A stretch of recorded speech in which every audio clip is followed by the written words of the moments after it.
Design সবাইকে attract করে সব সময়।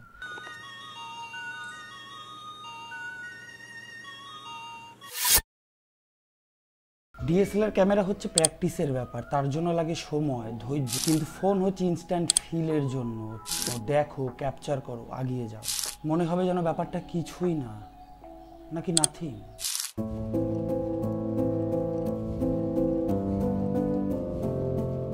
যখন কিছু না দিয়েই কিছু করা যাবে, তখন কতটা করা যাবে সেটা দেখতে হবে তো নাকি।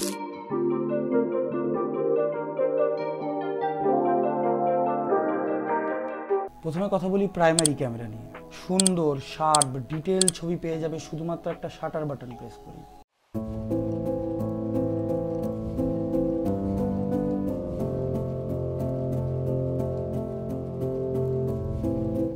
আমার পার্সোনালি প্রাইমারি ক্যামেরার ভিউটা একটু বেশি ওয়াইড লেগেছে। ডাইনামিক রেঞ্জ কোনো চিন্তা নেই, খুব সুন্দরভাবে ব্যালেন্স হবে, কোনো চাপ নিতে হবে। এবার কথা বলবো আলট্রা ওয়াইড ক্যামেরা নিয়ে, যেখানে আছে 50 মেগাপিক্সেল, একটা বড় নাম্বার। মানে 8 মেগাপিক্সেল নয়, 5 মেগাপিক্সেল নয়, সোজা 50 মেগাপিক্সেল, তাও আবার এই বাজেট রেঞ্জে। ছবিগুলো তোমরাই দেখো আর তোমরাই ডিসাইড করো যে আউটপুটগুলো কেমন।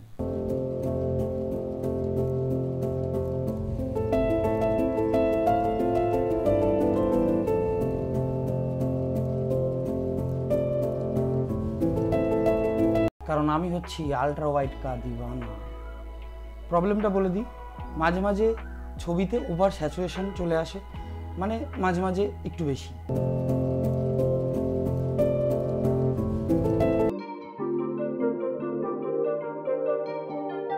এবার কথা বলবো পোর্ট্রেট মোড দিয়ে, দ্য ম্যাজিক্যাল পোর্ট্রেট মোড। অ্যাপারচারের ফুল কন্ট্রোল পাবে। আমার মতে 5.6 সব থেকে সুইটেবল অ্যাপারচার হবে সুন্দর ব্লারওয়ালা ম্যাজিক্যাল ছবি তোলার জন্য। পোর্ট্রেট মোডে 2x দিয়েও বেশ ভালো আউটপুট বেরোয়। হ্যাঁ, সেক্ষেত্রে শার্পনেসটা একটু বেড়ে যায়।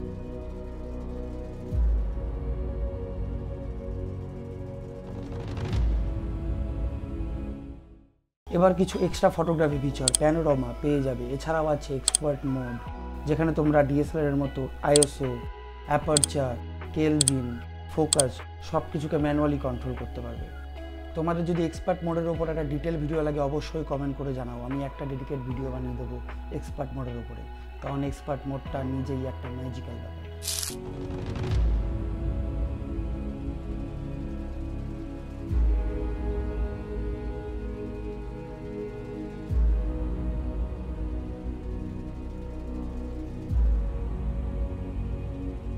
এবার চলে আসি সিনেমাটোগ্রাফির বিষয়ে। এই ফোন দিয়ে ম্যাক্সিমাম 4K 30 FPS এই ভিডিও করা যাবে।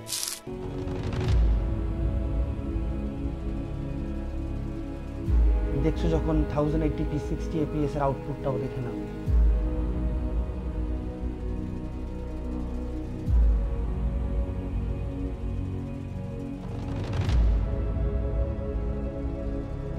যদিও ম্যাক্সিমাম টাইম আমরা 1080p 60 FPS এই শুট করি।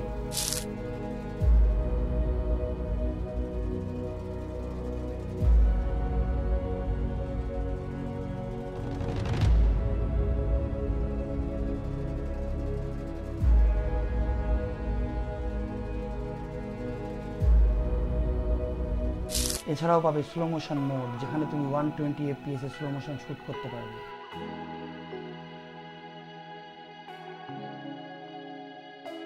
এবার চলে আসি কিছু ইম্পর্টেন্ট জ্ঞানের কথা। ধারাবাহিকতা, যেটাকে বলে কনসিস্টেন্স, একটুর অভাব আছে এই ফোনটাতে। ফ্রেমিং ঠিক রাখার জন্য গ্রিডটাকে অন করে রাখো, খুব ভালো অভ্যাস। আমি বেশ কয়েকদিন ধরে ফোন কিনবো ভাবছিলাম। আমার আগের ফোনটা 3 বার ডিসপ্লে চেঞ্জ করার পর ফোনটা দিয়ে ছবি তো ঠিকঠাক উঠতো, কিন্তু স্ক্রিনে কালার ঠিকঠাক দেখা যেত না। তো আমি ছবি তোলার পরই বুঝতেই পারতাম না ছবির কালার আউটপুট কেমন। কিন্তু আমি ফোন কেনার ক্ষেত্রে খুব নজর রাখি যে আমার ফোনের যেন এক্সপিরিয়েন্স খুব ভালো হয়। আমি যখনই কোনো টেক কিনি সেটাকে ইনভেস্টমেন্টের মতো করে দেখি। এই ফোনটা কেনার জন্য আমাকে আমার লাইফের সব থেকে বড় কষ্টটা পেতে হয়েছে। না কিনি না, ধৈর্য, পেশেন্স খুবই দরকার পড়ে আমাদের ফিল্ডে। বিশেষ করে ফ্লিপকার্টে ফোনটা আসার সঙ্গে সঙ্গেই আমি ফোনটা বুক করে ফেলি, আর গরিব থেকে ভিখারি হয়ে যায়। ইএমআইতে কিনেছি গাইজ, ইএমআইতে। তোমাদের যদি ভিডিওটা হেল্পফুল মনে হয় অবশ্যই লাইক করো, চ্যানেলটাকে সাবস্ক্রাইব করো। তোমাদের সাপোর্টের আমার অনেক দরকার, তাহলে আমি আরও উৎসাহ পাবো এই ধরনের আরও ভিডিও বানানোর জন্য। তোমাদের মধ্যে অনেকেই রিসেন্টলি হয়তো ফটোগ্রাফি শুরু করেছো, ক্যামেরা কিনেছো, ফটোগ্রাফি শুরু করেছো। বিগিনার ফটোগ্রাফার হিসাবে কীভাবে নিজেকে ইমপ্রুভ করবে তার উপর একটা ভিডিও আমি চ্যানেলে বানিয়ে দিয়েছি, তোমরা অবশ্যই ভিডিওটা দেখো। আশা করি তোমাদের ভিডিওটা ভালো লাগবে। ভিডিও এডিটিংয়ের জন্য ভিএন সফটওয়্যারের উপর একটা ফুল টিউটোরিয়াল ভিডিও আমি আমার চ্যানেলে আপলোড করে রেখেছি, তো তোমরা সেটাও দেখতে পারো, তোমাদের সেই ভিডিওটাও বেশ হেল্পফুল লাগবে। আর শর্টসগুলো তো আসছেই, তোমরা শর্টগুলো দেখো, চ্যানেলটাকে সাবস্ক্রাইব করো। বাই। তো এটা হচ্ছে নাথিং ফোন 2 এর ফ্রন্ট ক্যামেরার ভিডিও। ফ্রন্ট ক্যামেরা দিয়ে ম্যাক্সিমাম 60 fps ভিডিও করা যায়, বেশ ভালোই আসে। ডাইনামিক রেঞ্জটা ঠিকঠাক মোটামুটি ভালোই ম্যানেজ করে। এখন আমার সামনে থেকে ক্যামেরা লাইটটা আসছে, এই যে সামনে থেকে আমার হোয়াইট লাইটটা আসছে, পিছনে আমি একটা লাইট লাগিয়েছি, তোমাদের লাইটটা দেখাই, এই ল্যাম্প লাইটটা। এই লাইটটা ইনস্টাগ্রামে খুব ফেমাস, এই লাইটটা আমি পিছনে ব্যাকগ্রাউন্ডের জন্য ইউজ করেছি। এই পাশে একটা ডিজিটেকের 8GB লাইট আছে, আর এই পাশে আমাদের এলসি বলা যায় কিন্তু এটা এলসি নয়, এটা প্রো লাইটের PL500 এটা।